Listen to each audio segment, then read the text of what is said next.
बख्ती इस कलम अर्शी नूर किस नंबर 10। अरे बख्ती तुम यहाँ। ज़ारा इसे देखकर बहुत खुश हुई, लेकिन ज़ारा को देखकर रुताबा के चेहरे की हवाइयाँ उड़ गईं। एक बार फिर ज़ारा का सामना करके वो अपने माजी की तरफ पलटी, जिसका कर्ब इसके चेहरे से आया हो रहा था। नरगिस का ज़ारा और रुताबा को देखकर कहा, ये कौन है? रुताबा क्या बताती, मेरी रुसवाई का तबाही का मुकाम। ज़ारा ने इसकी खामोशी देखकर खुद ही कहा, मैं ज़ारा हूँ और आप। नरगिस ने इनसे हाथ मिलाया, मैं रुताबा की सास हूँ। ओह, ये तो बहुत अच्छा हुआ, आप आज इससे मुलाकात हो गई।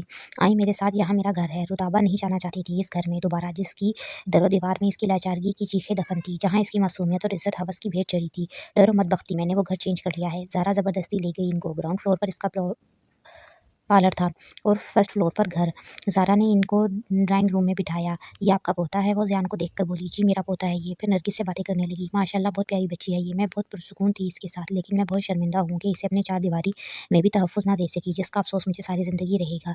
नरगिस भी अफसोस से बोली, किस्मत का लिखा कौन टाल सकता है बहन, इसकी बदकिस्मती में गलती मेरी भी थी, जिस पर मैं इससे 1000 बार माफ़ी भी मांगूँ तो इसकी तलाफ़ी नहीं कर सकती। लेकिन एक बात ज़रूर कहूँगी, ये मेरे लिए तो बद ये अपने लिए तो बदबख्त रही, लेकिन जहाँ-जहाँ इसके कदम पड़े, इनके बख्त इसके कदमों से खुले।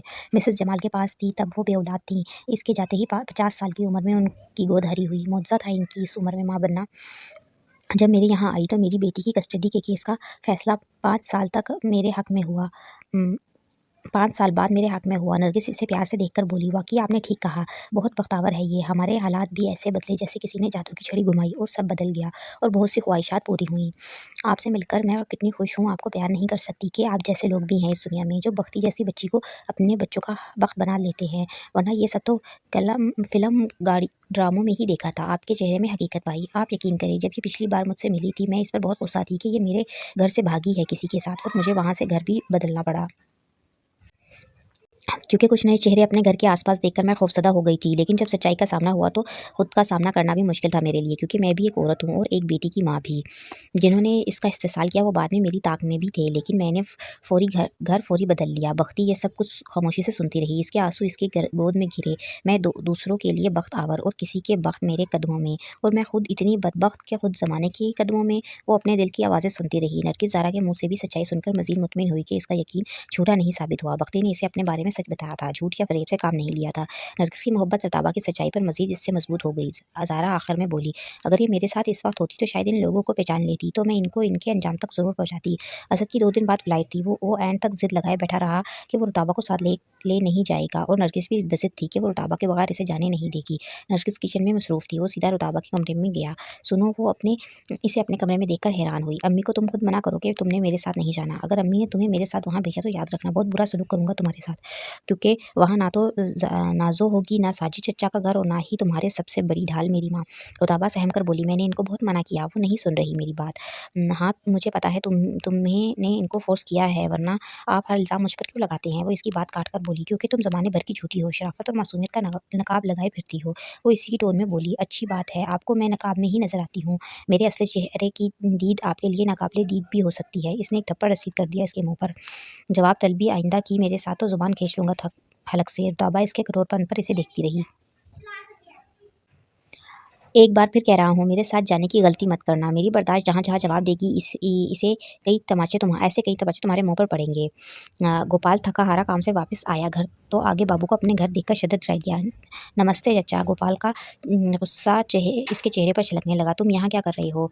देवी फ़ौरन बोली, ये कोई तरीका है घर आए मेहमान से बात करने का? रहने दें चच्ची, चचा थका-हारा आया है, इसलिए लहजे में थकावट से ज़रा तेज़ी आ गई चचा की।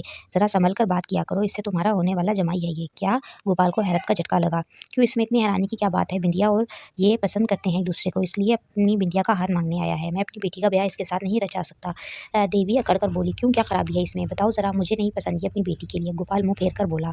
बाबू हंसते हुए मूँछों को ताव देकर बोला, चचा तुझे क्या पसंद है ये मैं जानता हूँ। गोपाल ने गुस्से से मुठियाँ बींच लीं। देखो गोपाल, मुझे पसंद है ये, और तुम्हारी बेटी को भी। अब तुम्हें पसंद हो या ना हो, मैंने ब्याह बिंदिया का इसी से करना है। गोपाल गुस्से से बाहर चला गया। कुछ देर बाद बाबू इसके पीछे आया। ओ चचा, मान जा शराफत से, वरना तेरी चिड़िया उड़ा कर ले जाऊंगा मैं। आखिर को बख्ती के मिलने तक मेरे लुत्फ का कोई सामान तो होना चाहिए। कमीने, तुझे मेरी बेटी ही नजर आई थी फंसाने के लिए?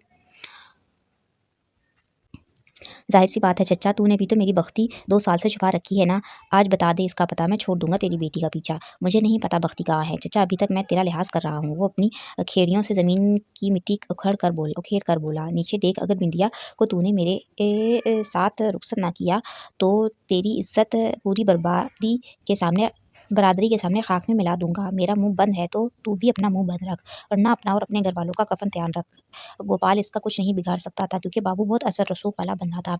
गोपाल को अपनी और सबकी इज़्ज़त बचाने की खातिर अपनी बेटी बिंदिया बाबू के साथ रुख़सत करनी पड़ी। बाबू इसे ब्याह कर कराची ले आया। बिंदिया बहुत खुश थी बाबू के साथ शादी के इब्तदाई दिनों में, लेकिन इसकी आदतों और जुर्म भरी दुनिया से वो ज़्यादा दिन बेखबर ना रह सकी। बाबू के जुए के अड्डे थे, वो शराब भी पीता था और कोठों पे तवाइफों के साथ भी इसके ताल्लुकात थे। बिंदिया ने शुरू-शुरू में बर्दाश्त किया और इसे समझाने की बहुत कोशिश की, लेकिन बेकार। इसने अपने बाप के पास वापिस जाने का फैसला कर लिया, लेकिन बाबू के इल्म में आते ही बाबू ने इसे कैद कर लिया। वो माँ बनने वाली थी, इसके बावजूद हर तरह का जुल्म वो बिंदिया के साथ करता और इसे बार-बार याद दिलाता कि जब तक तेरा बाप बख्ती को मेरे हवाले नहीं करता, मैं तुझे इसी हाल में कैद रखूँगा। गोपाल अपनी बेटी के पीछे 2 बार कराची आया, पर बाबू का भी इसे पता न चला कि वो कहाँ है। गोपाल को बख्ती रह रहकर याद आई, और मेरी बख्ती देख, तुझे खुद से जुदा किया ना, तेरी बद्दुआ लग गई मुझे। वो रोता-रोता अहमद के घर गया, जहाँ इसने बख्ती को छोड़ा था। वहाँ जाकर मालूम हुआ कि अहमद साहब इंतकाल कर चुके हैं और इनकी बेटियाँ ब्याह कर अपने घरों की हो गई हैं। गोपाल पागलों की तरह सर पीट-पीट कर रोया। मैं तुझे देखने, तुझसे मिलने आया आया था, तुझसे माफ़ी माँगने आया था। कहाँ चली गई तू मेरी बच्ची? कहाँ तलाश करूँ तुझे भी? मेरी दोनों बच्चियाँ बाबू के खौफ से दर-बदर हो गईं। बाबू तेरा बेड़ा गर्क हो, मिल तू अब की बार मुझे, मैं तुझे ज़िंदा नहीं छोड़ूँगा। गोपाल पागलों की तरह गली-गली से इसे ढूँढता रहा। असद के लंदन जाने में चंद घंटे बाकी थे। रुताबा के बार-बार इनकार करने पर नरगिस को गुस्सा आ गया। ये क्या तुमने नाना की रट लगा रखी है? मैं जो फैसला कर लूँ एक बार इससे पलटती नहीं। मेरी फ़िक्र इतनी मत करो तुम, मैं अपने बड़े बेटे को बुला लूँगी। रुताबा दोनों माँ बेटे की ज़िद की नज़र हो गई और असद को इसे साथ ले जाना पड़ा। असद का दिल चाहा वो एयरपोर्ट पर ही इसे छोड़कर चला जाए, लेकिन माँ की नाराज़गी के डर से ऐसा न कर सका। जहाज़ में वो बैठ चुके थे। रताबा ने हमेशा जहाज़ आसमान पर उड़ते देखे थे। इसने कभी सोचा भी ना था कि एक दिन आसमान पर उड़ते जहाज़ों में वो भी शामिल होगी। वो बहुत डर रही थी, क्योंकि जहाज़ में होते हादसात वो उस घर में सुनती रहती थी। जहाज़ बहुत जब टेक ऑफ करने लगा तो इसने ज़ोर से मुठ्ठियाँ भींचकर आँखें मींच लीं। जहाज़ अभी रनवे पर ही था। इसने आहिस्ता-आहिस्ता कलमा पढ़ना शुरू कर दिया। असद ने इसकी तरफ देखा, वो बहुत डर रही थी। असद को नहीं मालूम था कि अब आगे वो क्या करने वाली है। जहाज़ रनवे से जैसे ही ऊपर की तरफ उड़ा, रताबा ने रोते हुए कलमा बआवाज़ पढ़ना शुरू कर दिया। सभी मुसाफिर इसकी तरफ मुतवज्जा हो गए। असद ने चुप कराया। क्या जाहिलियत है ये? क्यों सबको परेशान कर रही हो? बंद करो अपना मुँह। वो इसके कान में बुड़बुड़ाया, पर रताबा की रोने की आवाज़ बुलंद हो गई। एयर होस्टेस इसके पास आई। प्लीज़ मैम, आप डरिए मत, कुछ नहीं होगा आपके साथ, और भी लोग हैं, वो देखें सब कितने सुकून से बैठे हैं। असद को बहुत शर्मिंदगी हुई सबके सामने। इसका रोना चीखों में बदल गया। एयर होस्टेस फिर पास आई। अपनी मिसेज़ को खामोश करवाएँ, सबको डिस्टर्ब कर रही हैं ये, वरना हम इस्लामाबाद एयरपोर्ट पर लैंड करके आपको उतार देंगे। इस तरह चिल्लाकर ये बाकी सब मुसाफिरों को भी बदहवास कर रही हैं। असद ने इसका हाथ सख्ती से पकड़ा। रुताबा, मेरा तमाशा मत बनाओ। इसने दोनों हाथों से असद की हाथ थाम लिए। मुझे डर लग रहा है असद, प्लीज़ मुझे नीचे उतार दें, मुझे वापस जाना है। आप बाय रोड ले जाएँ मुझे, इस जहाज़ में नहीं बैठना मुझे।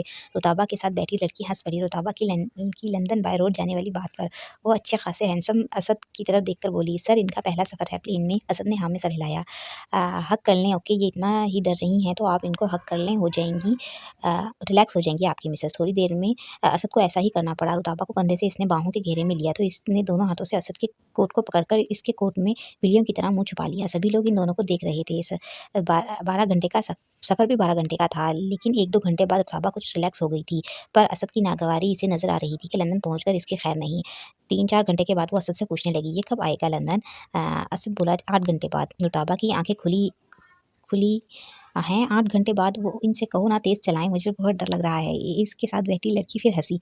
असद खज्जल सा होकर जवाब में मुस्कुराया और रुताबा को आँखें निकालकर खामोश रहने का इशारा किया। इसका दिल बहुत तेज़ धड़क रहा था। दूध शरीफ का वेट करते-करते वो कुछ देर बाद फिर बोली, अगर ये जहाज़ फट गया तो? असद दाँत चबाकर बोला, जहाज़ तो नहीं फटेगा, लेकिन अगर इसके बाद तुमने एक लफ्ज़ भी और बोला तो मैं तुम्हारा सर फाड़ दूँगा। वो असद से डरकर चुप हो गई।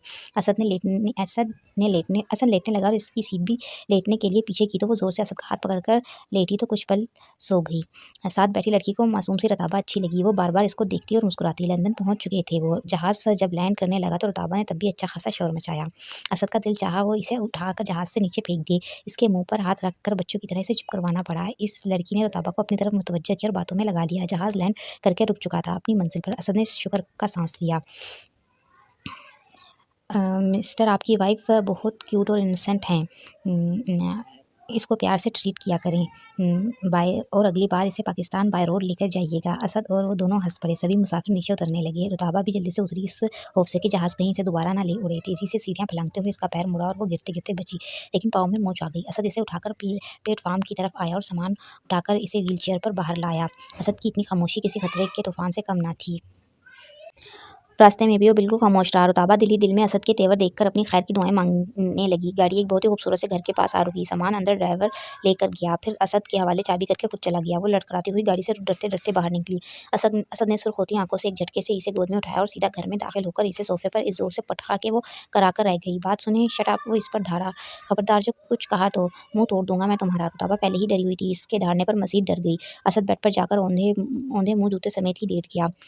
रुताबा को भूख लग रही थी। इसने घड़ी में टाइम देखा तो काफ़ी हैरान हुई। ये क्या, यहाँ भी शाम हो रही है? और जब हम घर से निकले थे तब भी शाम थी। कितना लंबा सफ़र था और टाइम गुजरा ही नहीं। इसे भूख लग रही थी। वो कुछ खाने के लिए किचन में आई, कुछ भी नहीं। फ्रिज खोला, वो भी खाली था। असद को कैसे जगाती, वो इसकी हिम्मत ही नहीं हुई। चुपचाप वापस सोफे पर आकर लेटी तो बेल की आवाज़ पर उठ गई, लेकिन दरवाज़ा नहीं खोला। बेल मुसलसल बज रही थी। असद कमरे से बाहर आया और गेट खोला और कुछ पैकेट्स लेकर किचन में आया। रुताबा को वो ऐसे नज़रअंदाज कर रहा था जैसे वो थी ही नहीं। वो बॉक्स से जूस निकालकर फ्रिज में रखने लगा। रुताबा इसे देखकर किचन में आई। मैं रख लेती हूँ ये सब, आप जाएँ आराम करें। जहाँ बैठी रहो।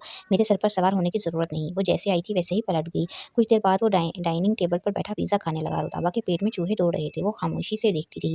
ऐसे क्या देख रही हो नदीदों की तरह? तुम्हारे लिए भी मंगवाया है, खा लेना। वो खा पीकर आराम से उठा। मेरे कमरे में आने की या मुझे डिस्टर्ब करने की कोशिश मत करना, आई समझ? ये बराबर में दूसरा रूम है, जहाँ सो जाना। वो इसे हिदायत करता चला गया। इसके जाने के बाद रुताबा मेज़ पर आई और पिज़्ज़े को गौर से देखने लगी। ये है क्या? इसने जैसे ही चखा, इसे मज़ा ना आया। इसने उठाकर फ्रिज में रखा और जूस पीकर कमरे में गई। इसे अब अकेले सोने की आदत नहीं थी। वो बेड पर लेटी तो घबरा रही थी। नमाज के लिए उठी, नमाज पढ़कर कुरान पढ़ने लगी। नरगिस ने इसे नमाज, कुरान हर चीज़ सिखा दी थी। वो ट्यूटर घर बुलवाकर लैंग्वेज कोर्स भी करवा दिया था। वो ज़हीन भी काफ़ी थी। साल भर में वो सब कुछ सीख चुकी थी। कुरान पाक की तिलावत करते-करते वो सो गई। असद सुबह जागा और फ्रेश होकर ऑफिस चला गया। रुताबा की आँख ज़रा देर से खुली। इसे खाली पेट चक्कर आ रहे थे। किचन में आई। फ्रिज में जूस के सिवा जूस के कुछ ना था। रुताबा ने किचन खंगाला। इसे कुछ भी खाने को नहीं मिला। इसने फिर से जूस पर गुज़ारा किया। असद ऑफिस में इतना मसरूफ़ था कि इसे याद ही नहीं रहा कि रुताबा के पास लंच के लिए कुछ नहीं। वो मुसलसल 36 घंटों से भूखी थी। इससे ज़्यादा भूख नहीं काट सकती थी। निढाल होकर सोफ़े पर गिर गई। ना इसके पास मोबाइल था, ना असद का नंबर। रात को असद घर आया तो इसे सोफ़े पर पड़ी रुताबा को देखकर याद आया। ओह शिट, मैं भूल ही गया था। वो इसके पास आया। तुमने कुछ खाया? रुताबा ने सर उठाया और ना में हिलाया। इसकी निढाल आँखों से लग रहा था कि इसने कुछ नहीं खाया। वो जल्दी से बाहर गया और बर्गर ले आया। ये लो, खा लो। इसने बॉक्स इसकी तरफ रखा और कमरे में जाने लगा। वो प्लेट लेने के लिए उठी तो चकरा कर गिरी। वो इसके पास आया। क्या हुआ तुम्हें? वो बंद होती आँखों से इसे देखने लगी। तुमने कल से कुछ नहीं खाया क्या? जब प्लेन में बैठे थे तब से कुछ नहीं खाया। असद को बहुत शर्मिंदगी हुई कि सारी ज़्यादती अपनी जगह थी। वो कम से कम इसे भूख से तो ना मारता। इसे थाम कर बेड सोफ़े पर बिठाया और बर्गर खोलकर इसके हाथ में दिया। तुम ये खाओ, मैं आता हूँ कुछ देर में। वो बाहर चला गया और इसे रास्ते में भी बहुत अफ़सोस हुआ कि वो 36 घंटों से भूखी थी, सिर्फ़ इसकी लापरवाही की वजह से। आपको मना भी किया था, अम्मी मत भेजें इसे मेरे साथ।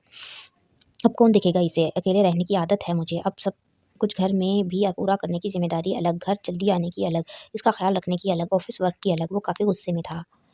यूटिलिटी स्टोर से वो फल, सब्जियाँ, कुकिंग ऑयल, दूध, ब्रेड, आटा, तकरीबन हर चीज़ लेने लगा, जो इसे ज़रूरी लगा और याद रहा। नमल लाहौर आ चुकी थी और हाफ़िज़ साहब सऊदीया रवाना हो चुके थे।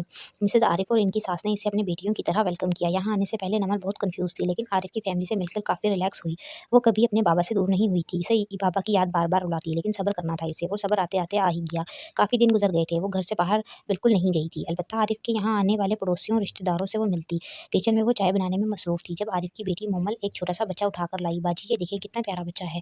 नमल ने इस बच्चे को देखा, वो वाक़ई बहुत खूबसूरत था। नमल ने इसे गोद में लेना चाहा पर वो ना आया। किसका बच्चा है ये? सामने वाली आंटी हैं, उनका पोता है। क्या नाम है इसका? ज़यान। नमल ने इसे ज़बरदस्ती लिया गोद में तो वो रोने लग गया। नमल बाहर आई, लॉन में बैठी नरगिस को सलाम किया। नरगिस मिसेस आरिफ़ की तरफ देखकर बोली, "ये कौन है?" "मेरी भतीजी है ये।" नरगिस इसे देखकर मुस्कुराई। ज़यान रोता हुआ नरगिस के पास गया। ये नए चेहरे देखकर डर जाता है ज़रा। 1-2 बार देख ले तो घुल-मिल जाता है फिर। वो सब बातें करते रहे। नमल बार-बार बच्चे को प्यार से देखती। वो शर्माकर दादों के आँचल में छुप जाता। नरगिस ने सौदा-सलफ लेने बाज़ार जाना था। वो ज़यान को आरिफ़ के घर छोड़कर गई।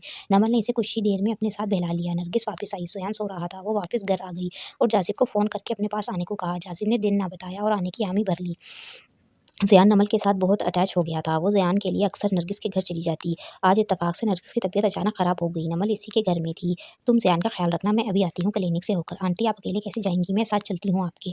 नरगिस मुस्कुराई। "अरे बेटा, सारी ज़िंदगी अकेले गुज़ार दी है मैंने, तुम फ़िक्र ना करो, मैं जल्दी आऊँगी।" नमल दरवाज़ा बंद करके ज़ियान के पास आई। वो सो रहा था। कुछ देर में बाहर डोरबेल बजी। वो दरवाज़े पर आई। "कौन है?" बाहर आरिफ की बेटी मोमल थी। वो अंदर आई। ज़ियान ने रोने की आवाज़ आई। वो दोनों जल्दी से अंदर आ गई। ज़ियान जाग गया। "आपको दादू बुला रही हैं। मैं आती हूँ कुछ देर में। आंटी क्लिनिक गई हैं, वो आ जाएँगी।" नमल ज़ियान के साथ खेलने में इतनी मसरूफ़ थी कि इसे मोमल के जाने पर दरवाज़ा बंद करना याद ही नहीं रहा। ज़ियान को भूख लग रही थी। वो इसे खिलौने देकर किचन में आई और इसके लिए नूडल्स ढूँढने लगी तो एकदम इसे भीनी-भीनी परफ्यूम की खुशबू आई और अपने पीछे किसी की मौजूदगी का एहसास हुआ। वो जैसे ही पलटी तो सामने खड़े शख्स को देखकर इसके होश उड़ गए।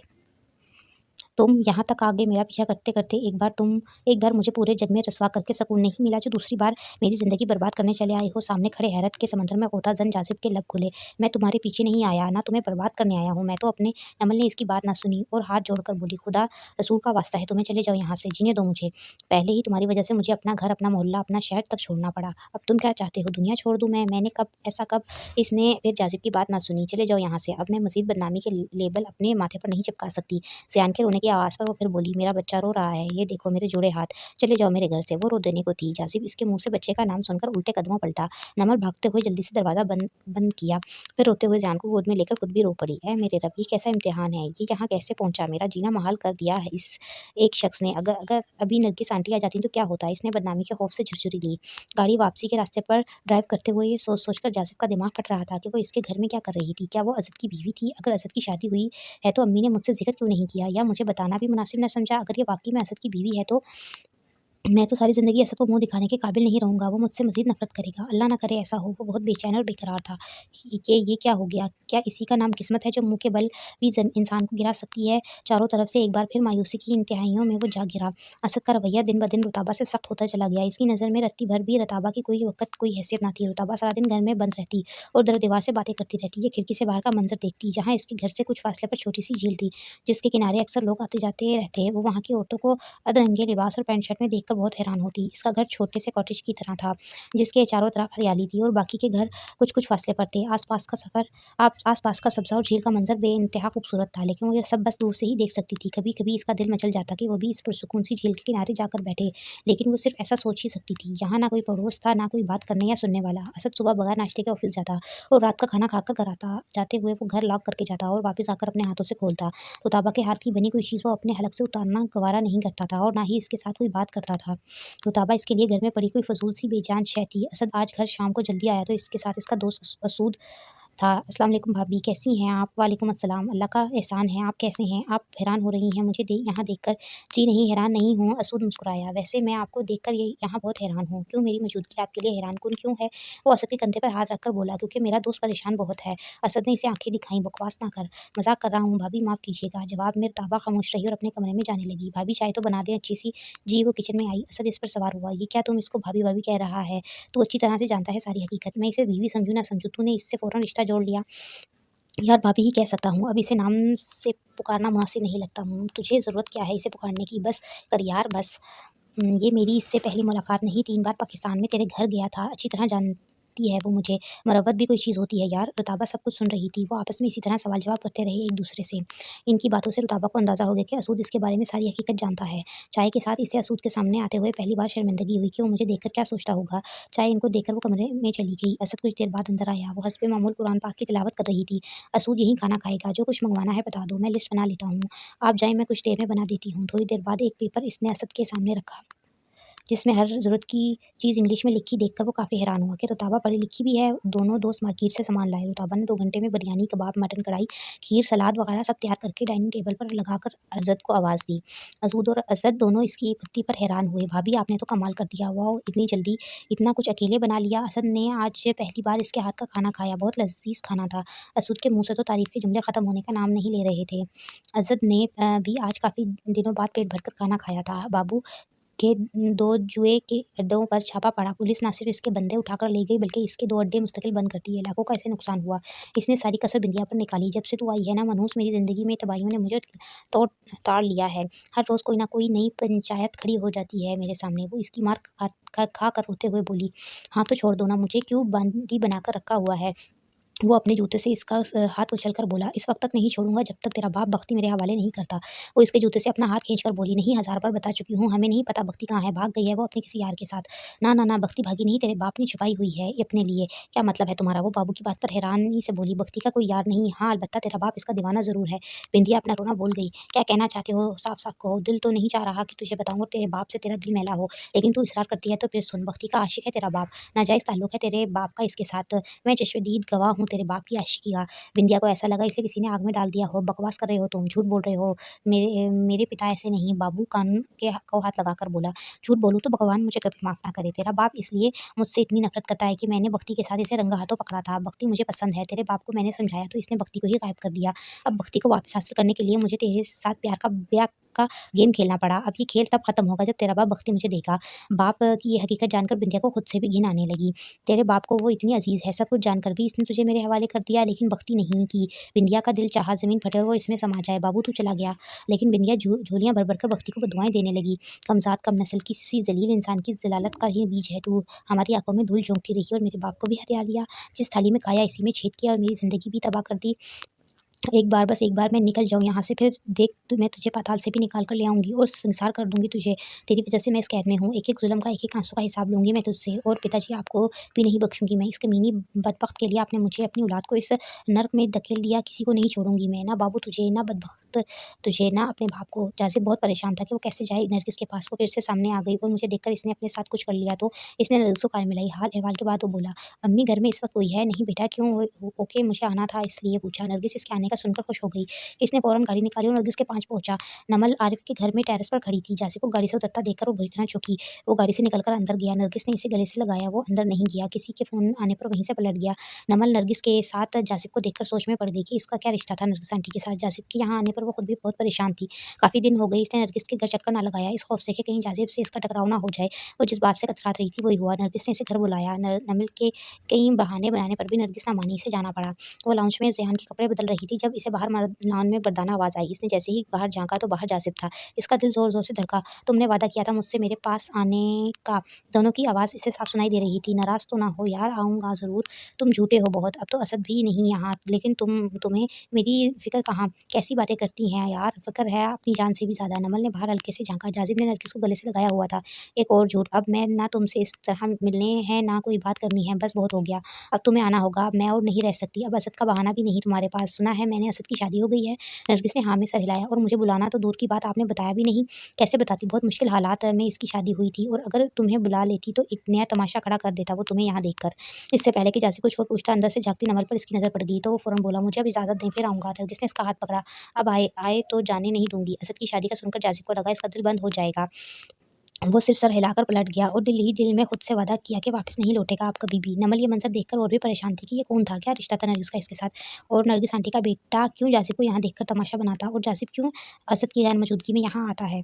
ऐसे हज़ार सवाल इसके दिमाग में चल रहे थे। आंटी ने तो इसे बताया था कि इनके शौहर ने इनको छोड़ दिया था।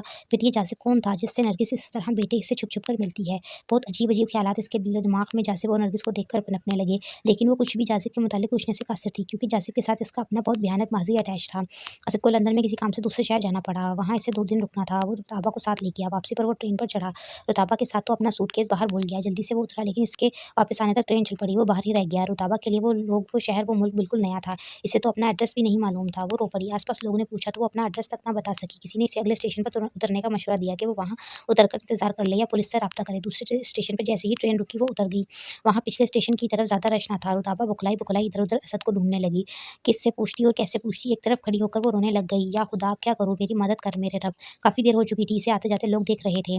कहकर चुप हो जाती नथिंग कहकर चुप हो जाती कोई पूछता तो। वो वहाँ खड़े 2 छिछोरे से लड़के कब से इसे देख रहे थे। इसे मुसलसल अकेला देखकर वो रुताबा के पीछे पड़ गए।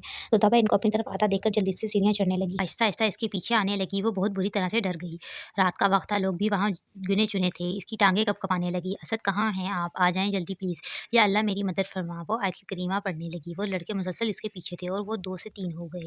रुताबा जहाँ से चढ़ी थी वहीं दोबारा भागी। हाँ, वो लड़के भी इसे घेरने के लिए इसके पीछे हो लिए। ब्लू कलर की फ्रॉक पर इसने शाल लपेटी हुई थी। अपनी फ्रॉक उठाए वो भागती हुई सीढ़ियों के पास आई, तो नीचे असद को देखकर चिल्लाई, "असद!" असद की पीठ थी इसकी तरफ, फिर भी इसने पहचान लिया। असद पीछे पलटा तो वो फ्रॉक उठाए भागती हुई सीढ़ियाँ उतर रही थी। असद सीढ़ियों के करीब गया तो वो भागकर दीवाना वार इसके गले से जा लगी। असद की नज़र इसके पीछे आते लड़कों पर पड़ी तो इसने पूरी कुव्वत से रुताबा को अपनी बाहों के घेरे में लिया। वो जितनी तेज़ी से रुताबा की तरफ लपके थे, असद की बाहों में इसे देखकर वहीं रुक गए। रुताबा धड़कते दिल और फूलती साँसों के साथ काफ़ी देर असद से लिपटी रही। असद इसकी कुर्बत की खुशबू से पिघलने लगा। बड़ी मुश्किल से इसने रुताबा को खुद से दूर किया। "कहाँ चले गए थे आप मुझे छोड़कर?" वो इसकी खौफ़ज़दा आँखों से में झाँक कर बोला।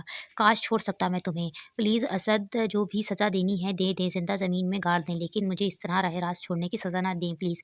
वो असद के आगे हाथ जोड़कर रोई। असद ने इसका हाथ थामा। "रोना बंद करो, सब देख रहे हैं।"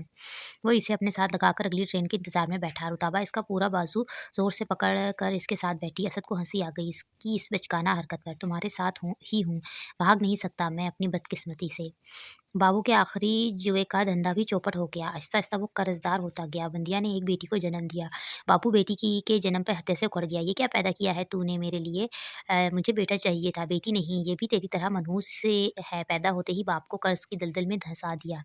वो कर्ज़ की वजह से घर छुप कर बैठा हुआ था। फाकों की नौबत आ चुकी थी इन पर। सुबह शाम बिंदिया इसकी गालियाँ सुनती। "दिल चाहता है मार डालूँ तुम दोनों को। जिस दिन से आई हो मेरी ज़िंदगी में मेरा तख्त उलट कर रख दिया।"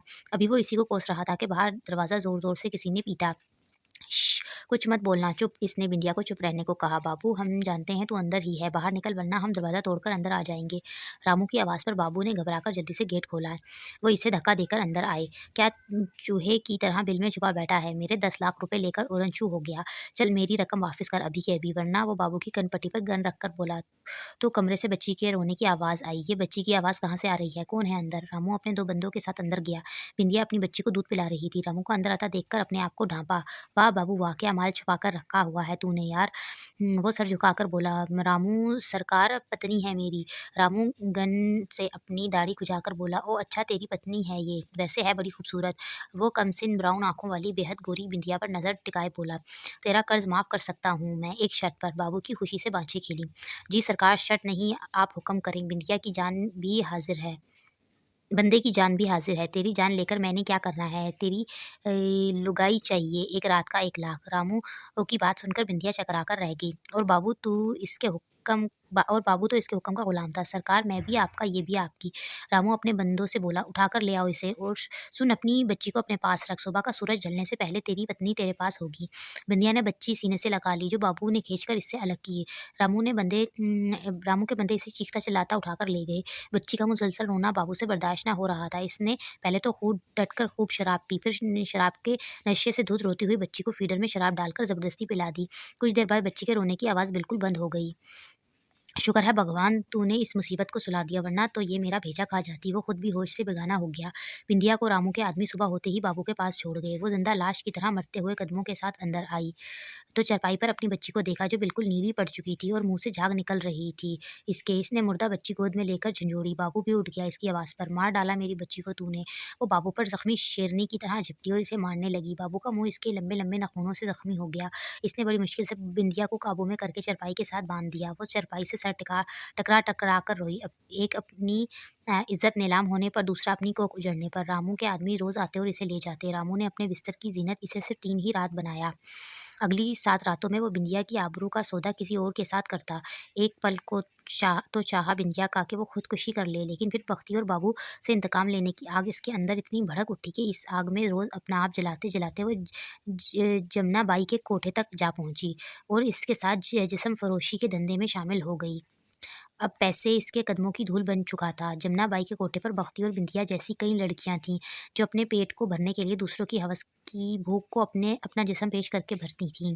जमुना बाई के कोठे से इसने अपने घर के पते पर माँ को पैगाम भेजा, जिसमें बख्ती और गोपाल के साथ-साथ अपनी भी सारी हकीकत से आगाह किया और ये भी कहा, "मैं इन सब से इंतकाम लेकर के लिए वापस आऊँगी, जिनकी वजह से वो कोठे की ज़ीनत बनी, जिसमें इसका बाप भी शामिल था। बिंदिया का ये पैगाम सुनकर देवी ने आसमान सर पर उठा लिया और जो हाल इसने गोपाल का किया वो नाकाबिले बयान था। गोपाल इसके पाँव पकड़-पकड़ कर कहता रहा कि ये सब बाबू की चाल है, बख्ती मेरी बेटी थी।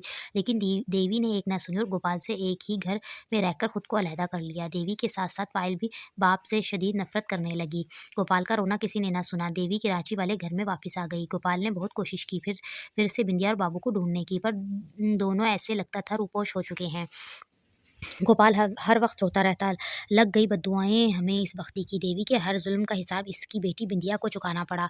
पर देवी ये बात मानने को तैयार ही ना थी कि इसके आगे इसका किया मकाफ़ात की सूरत आया है। वो भी दिन-रात बख्ती को बद्दुआएँ देती। गोपाल बिंदिया का सुनकर बिल्कुल टूट गया और बिस्तर से जाने लगा, लेकिन इसका परेशान हाल कोई ना था। अपना आप इसे खुद सँभालना पड़ा।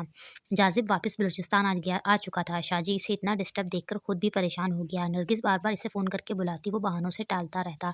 शाजी नरगिस से बात करके इसके पास आया। जाज़िब ये क्या तरीका है? तुम माँ जी को क्यों सता रहे हो? इन सब हालात में इनका क्या दोष? तुमने अपनी सज़ा में इनको भी शामिल कर रखा है। यार मैं नहीं कर सकता सामना। इसका कैसे करूँ? कैसे देखूँ इसे अपनी भाभी के रूप में? अगर ज़रा-सी भी भनक अज़द को लग गई कि वो इसके निकाह में आने से पहले मेरे साथ थी, तो अज़द इसे तलाक दे देगा। एक बार इसे उजाड़ चुका हूँ, बार-बार नहीं उजाड़ सकता। यार इन सब बातों में तेरा कोई कसूर नहीं, लेकिन ये बात भी ठीक नहीं कि तू एक ही लड़की पर अपने मुस्तकबिल को वार दे। कहीं और भी देख, हज़ारों लड़कियाँ हैं। यार जो बात इसमें है वो हज़ारों में कहाँ। अच्छा चल एक बार माँ जी से मिल ले। नहीं यार अब की बार गया तो वो मुझे वापस नहीं आने देंगी और वहाँ रहकर मैं इसके लिए या अपने लिए अज़ाबे जान नहीं बनना चाहता। नमल खिंची-खिंची सी रहने लगी थी नरगिस और ज़ियान दोनों से, लेकिन ज़ियान नमल के लिए रोता था। नरगिस कुछ समझ ना पाई कि वो ऐसा क्यों कर रही है। नरगिस के पूछने पर वो बात को टाल जाती। नमल मार्केट से वापस आई तो देखा शाजी की गाड़ी नरगिस के घर के बाहर खड़ी थी। वो जल्दी से अंदर गई और टेरेस की तरफ भागी। वो तीनों लॉन में बैठे हुए थे। जाज़िब ने ज़ियान को पहली बार देखा। अम्मी ये असद का बेटा है? नरगिस ने हाँ में सर हिलाया। जाज़िब इसे गोद में लेकर चूमने लगा। नरगिस शाजी का शुक्रिया अदा करने लगी कि वो जासिब को ज़बरदस्ती यहाँ लाया था। बातों-बातों में शाजी बोला, "माँ जी भाभी कहाँ हैं? इनसे तो मिलवा दें।" वो यहाँ नहीं बेटा।" "क्यों कहाँ गई हैं?" "हाँ, असद के साथ ही है लंदन में।" जासिब एकदम सीधा होकर बैठा। "दोनों एक साथ गए थे?" नरगिस ने हाँ में सर हिलाया। जासिब और शाजी एक दूसरे को देखने लगे। "अम्मी अभी लास्ट टाइम घर में आया था तो ज़ियान किसी की गोद में था। वो लड़की कौन थी? असद की बीवी नहीं थी क्या वो?" "अरे नहीं बेटा, वो कहाँ से आ गई असद की बीवी? वो तो नमल थी, सामने वाले घर में रहती है।" नरगिस की बात सुनकर जासिब के चेहरे के बदलते तासुरात नरगिस से ना छुप सके। "तुम्हें क्या हुआ?" इतनी मायनी खेज मुस्कुराहट चेहरे पर फैल गई। "तुम्हारे खैर तो है?" जासिब को ऐसे लगा जैसे मरने वाले को ज़िंदगी मिल गई हो। इसके चेहरे पर खुशी छुपाई नहीं छुप रही थी। नरगिस शाजी को भी खुश देखकर थोड़ा परेशान हो गई। जासिब इससे वादा करके गया कि अब हमेशा के लिए लौट आएगा कुछ दिन बाद, और वो अपने वादे के मुताबिक शाजी के कुछ मामलात निपटाकर लौट आया। अब इसकी वापसी का कोई जवाज़ ही नहीं था कि वो नरगिस से अलग रहता। अब इसे अपनी मंज़िल मिल चुकी थी। नरगिस ज़ियान की खरीदारी के लिए मार्केट गई हुई थी। इसके साथ आरिफ की बेटी मोमल भी थी। नमल ने जाने से इनकार कर दिया था कि इसकी तबीयत ठीक नहीं थी। नरगिस ऑटो रोकने के लिए रोड क्रॉस करने लगी तो वहाँ से स्पीड में गुजरती कार ने नरगिस को उठाकर रोड के बीचों-बीच फेंका। देखते ही देखते लोगों का हजूम वहाँ जमा हो गया। मोमल ये देखकर घबरा गई। नरगिस का फ़ोन मुसलसल बज रहा था। मोमल ने इनके बैग से रोते हुए फ़ोन उठाया। दूसरी तरफ जासिब था। "मैं कब से फ़ोन कर रहा हूँ, उठा क्यों नहीं रही?" मोमल रोते-रोते बोली, "नरगिस आंटी का एक्सीडेंट हो गया है। खबर थी या धमाका? कहाँ है वो? कहाँ हुआ एक्सीडेंट? जगह बताओ मुझे।" जासिब पागल हो रहा था। मोमल के साथ ज़ियान भी रो रहा था। मोमल ने रोड और शॉपिंग मॉल का नाम बताया, लेकिन जासिब के वहाँ पहुँचने तक एम्बुलेंस में नरगिस को हॉस्पिटल ले जा चुके थे। मोमल और ज़ियान को मिसेज़ आरिफ घर ले गईं। नमल नरगिस के साथ हॉस्पिटल में थी। जासिब वहाँ किसी से पूछकर हॉस्पिटल पहुँचा। थर्ड फ्लोर पर थी नरगिस। वो भागता हुआ ऊपर आया तो सामने खड़ी नमल से जा टकराया। नमल सँभल ना सकी और गिर गई। जासिब अपने कदमों पर खड़ा रहा। इसने जल्दी से नमल को सॉरी कहा। माँ की खबर सुनकर इसे इतना भी दिखाई न दिया कि टकराने वाली इससे नमल थी। नरगिस को सर की चोट लगी थी। वो बेहोश थी। सीटी स्कैन चल रहा था नरगिस का अंदर। "यहाँ क्यों आए हो तुम?" नमल की आवाज़ पर वो पलटा। "तुम्हारे पीछे नहीं आया यहाँ।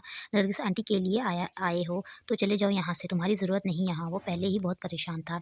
"क्या मतलब है तुम्हारा? मैं इनको अकेला छोड़कर चला जाऊँ सिर्फ़ इसलिए कि तुम यहाँ मौजूद हो?" "जी हाँ, क्योंकि तुम्हारा वजूद मुझसे बर्दाश्त नहीं होता।" "तो ना करो बर्दाश्त, चली जाओ यहाँ से।" वो तंज़ भरे लहजे में बोली। "वाह! क्या खूब कहा, एक औरत को तुम्हारे आसरे छोड़ जाऊँ? क्या रिश्ता है तुम्हारा इनसे?" जाज़िब इसकी नज़रों में शकूक देखकर समझ गया था। "मुझे छोड़ो, अपना बताओ तुम्हारा क्या रिश्ता है इनसे?" वो फिर से घबराकर झूठ बोली। मैं बहू हूँ इनकी।" "अच्छा?" वो सीने पर हाथ बाँधकर बोला। "कौन से बेटे की?" नमल को नाम ही नहीं मालूम था, कैसे बताती? लेकिन जाज़िब के सामने डटकर बोली, "तुम्हें इससे क्या? चले जाओ यहाँ से तो अच्छा होगा, वरना क्या?" वो इसके करीब हुआ। वो पीछे हटी। "मैं यहाँ सिक्योरिटी से तुम्हारी कंप्लेन कर दूँगी। जाओ शौक से करो।" नमल इसकी रिटाई पर इसे घूरने लगी। "मुझे क्यों आँखें दिखा रही हो? जाओ करो मेरी कंप्लेन। अम वो उँगली उठाकर वार्न करने लगी, तुम्हारी बदमाशी यहाँ नहीं चलेगी। डॉक्टर बाहर आए तो वो दोनों इसकी तरफ बढ़े और एक साथ बोले, अब कैसी हैं वो? खतरे की बात नहीं, स्कैन क्लियर किया है इनका, इंटरनल ब्लीडिंग नहीं हुई। नमल फ़ौरन बोली, सर मैं मिल सकती हूँ इनसे? जी नहीं, अभी तो वो बेहोश हैं, इनके टाँके लग रहे हैं। जब वार्ड में शिफ्ट होएँ होएँ तो इनसे मिल लेना आप, फ़िलहाल ये इंजेक्शन ला दें। डॉक्टर के हाथ से पर्ची लेने के लिए दोनों ने हाथ आगे बढ़ाए। नमल फ़ौरन बोली, सर मुझे दें, मैं ले आती हूँ। जाज़िब भी बोला, सर मैं लाता हूँ, आप मुझे दें। डॉक्टर दोनों को देखने लगा और नमल से पूछा, आप इनकी बेटी हैं? नमल ने हाँ में सर हिलाया। जी, बहू हूँ मैं इनकी। वो फिर जाज़िब की तरफ पलटा और आप?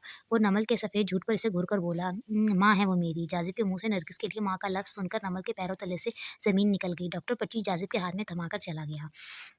जाज़िब हैरानी से मुँह खोले नमल को देखकर बोला, बोनट बंद कर लो, इसे कुछ समझ ना आया। जाज़िब मेडिसिन लेने चला गया और नमल खुद को दिल ही दिल में लानत-मलानत करती रही कि जाज़िब और नरगिस को लेकर वो क्या-क्या सोचती रही। नमल का दिल चाहा वो अपना मुँह नोच ले, शर्मिंदगी के बाइस वो वहाँ रुकी नहीं। आरिफ अंकल के ड्राइवर को फ़ोन करके वहाँ से 9-11 हो गई। असद के ऑफ़िस में पार्टी थी, वो रुताबा को सिर्फ़ इतना बताकर गया था कि वो आज लेट आएगा। पार्टी में शरारत से किसी ने असद को शराब पिला दी। असद की हालत काफ़ी ख़राब हो गई शराब से। असद के ऑफिस के 2 कोलीग इसे घर ड्रॉप करने आए। रात के 2 बज रहे थे। रुताबा तन्हाई और रात के खौफ से घुटनों पर सर रखे जागी हुई थी। बेल बजने वो डर से उछल पड़ी। जल्दी से जाकर दरवाज़ा खोला तो बाहर असद को कंधों का सहारा दिए 2 आदमी और थे। एक तो वो पहले ही डरी हुई थी, ऊपर से असद को इस तरह देखकर मज़ीद डर गई। क्या हुआ है इनको? मैम, किसी ने इनको शराब पिला दी थी। हम बड़ी मुश्किल से घर लाए हैं इनको। वो वहीं दरवाज़े पर ही खड़े थे। बेडरूम कहाँ है आप बता दें, हम इन्हें लिटा देंगे।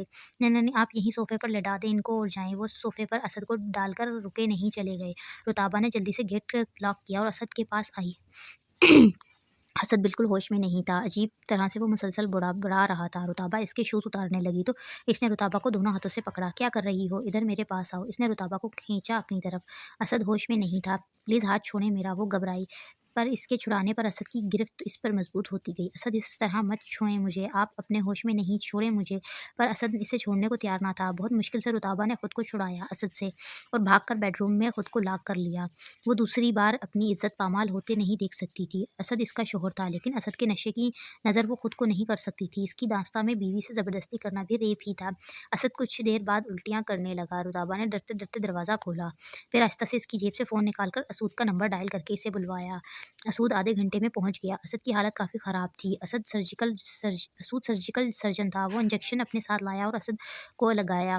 फिर इसे बेड पर लिटाया। भाभी, आप परेशान ना हों, सुबह उठकर ये बिल्कुल ठीक होगा। रुताबा मुँह छुपाए रो रही थी। अगर कोई परेशानी हुई तो आप मुझे फिर कॉल कर लेना, मैं आ जाऊँगा। अव्वल तो इसकी ज़रूरत नहीं पेश आएगी क्योंकि अभी ये सुकून से सो रहा है, सोया रहेगा। फिर भी आपको परेशानी हुई तो मैं हाज़िर हूँ। असूद चला गया। रुताबा अपने कमरे में जाकर लेटी। आज से 2 साल पहले का हादसा और अभी असद की ज़बरदस्ती पर वो फूट-फूट कर रोई। हालाँकि असद से वो खुद को बचा चुकी थी। असद सुबह उठा तो इसका सर चकरा रहा था। इसे कुछ याद ना था कि रात को क्या हुआ था। नहाकर वो बाहर आया तो रुताबा चाय बना रही थी। वो इसके पीछे आया, मुझे कॉफ़ी बना दो 1 कप। रुताबा 5 मिनट में कॉफ़ी बनाकर इसके कमरे में गई। टेबल पर मग रखे वो जाने लगी तो असद ने इसके होठों पर ज़ख्म देखकर इसे रोका। रुको, वो इसके करीब आया। ये तुम्हारे होठों पर? रुताबा ने जल्दी से दुपट्टा दुरुस्त किया। इसने रुताबा के हाथ पकड़े। एक मिनट, फिर इसका दुपट्टा इसके चेहरे से हटाया। इसके गालों पर दाँतों के निशान देखकर इसका खून उबलने लगा। असद की आंखें देखकर रुताबा मज़ीद सहम गई। कौन आया था यहाँ? असद की गिरफ्त इसके हाथों पर इतनी टाइट थी कि रुताबा को लगा इसके हाथ टूट जाएंगे। वो खौफ के मारे कुछ बोल ही ना सकी। कौन आया था यहाँ? असद की आवाज़ पूरे घर में गूंजी। असद की आंखें गुस्से और शक के लावे से उबल रही थी। कौन आया था यहाँ मेरी गैर मौजूदगी में? रुताबा की सांसें इसके हलक में जा अटकीं। असद एक हाथ में रुताबा के हाथ और दूसरे हाथ में पेंट का बेल्ट था। जारी है।